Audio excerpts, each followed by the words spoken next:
ಈಗ ಆಲ್ರೆಡಿ ಜೀವನದಲ್ಲಿ ಪ್ರತಿಯೊಬ್ಬರು ಒಂದಷ್ಟು ಅಪ್ಸ್ ಅಂಡ್ ಡೌನ್ಸ್ ನೋಡಿರ್ತಾರೆ. ನೀವು ಬಿಗ್ ಬಾಸ್ ಮನೆಯಿಂದ ಹೊರಗಡೆ ಬಂದಿದ್ದೀರಾ, ಏನು ಕಲ್ತ್ರಿ? ಅಂದ್ರೆ ಈಗ 3ನೇ ವಾರಕ್ಕೆ ಹೊರಗೆ ಬಂದಿರೋದಿರ್ಬೋದು, ಅಥವಾ ಬಿಗ್ ಬಾಸ್ ಮನೆಯಲ್ಲಿ ಆದಂತಹ ಅನುಭವ ಇರ್ಬೋದು. Expect the unexpected. ಜೀವನಾನು ಅಷ್ಟೇ, ಎಲ್ಲ ನಾವು ಪ್ಲ್ಯಾನಿಂಗ್ ಪ್ರಕಾರ ನೋಡಿ. ನಾನು ಅಂದ್ಕೊಂಡಿದ್ದು ಮಿನಿಮಮ್ 50 ದಿನ ಅಷ್ಟು ಕೇಪಬಿಲಿಟಿ ಇರೋಳು ನಾನು.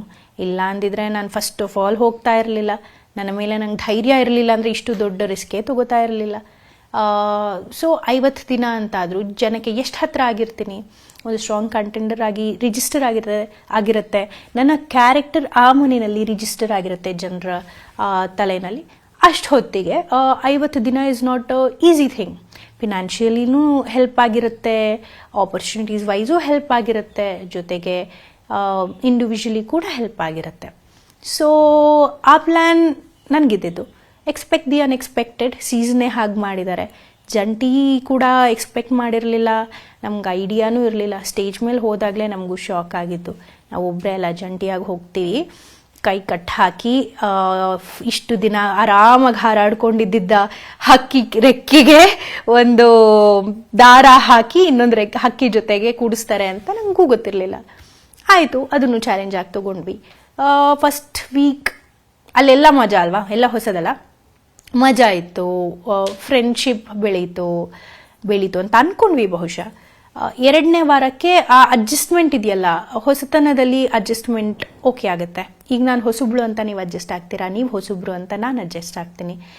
ಇದನ್ನೇ ಮತ್ತೆ ಮತ್ತೆ ಮಾಡಬೇಕು ಅಂದರೆ ಅಲ್ಲೆಲ್ಲೋ ನಾನು ಯಾಕೆ ಮಾಡಬೇಕು ಅನ್ನೋ ಹಿಂಜರಿಕೆ ಬರುತ್ತೆ.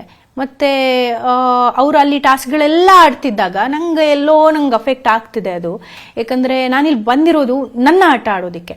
ಅವ್ರನ್ನೇ ಆಟ ಆಡೋಕ್ಕೆ ಬಿಡ್ತಿದ್ರೆ ಆ ಒಂದು ಕೊರಗು ಕೂಡ ಇತ್ತು ನನಗೆ.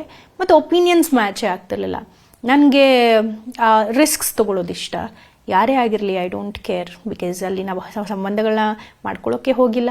ಸೊ ಯಾರೇ ಆಗಿರಲಿ, ಅವ್ರ ಆಪೋಸಿಟ್ ನಿಲ್ಲೋದಕ್ಕೆ ನಾನಂತೂ ರೆಡಿ ಇದ್ದೆ, ನಿಂತಿದ್ದೆ ಕೂಡ. ಬಟ್ ಅಭಿ ಅವರ ವ್ಯಕ್ತಿತ್ವ ಹಾಗಿರಲಿಲ್ಲ.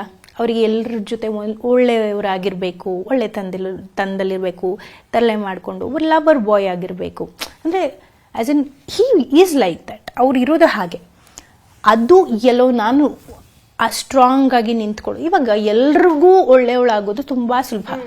ಒಂದಿನ ಆಗ್ಬೋದು, ದಿನ ನಾನು ಆಗದಿರೋ ನನ್ನತನ ತೋರ್ಸೋದಕ್ಕಾಗಲ್ಲ.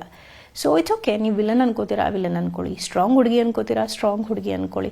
ಏನಪ್ಪ ಆ್ಯಟಿಟ್ಯೂಡು ಅನ್ಕೋತೀರಾ ಅನ್ಕೊಳ್ಳಿ. ನಾನು ಬಂದಿರೋದಿಲ್ಲ ಆಟ ಆಡೋದಕ್ಕೆ. ಈ ಮನಸ್ಥಿತಿ ನಂದು.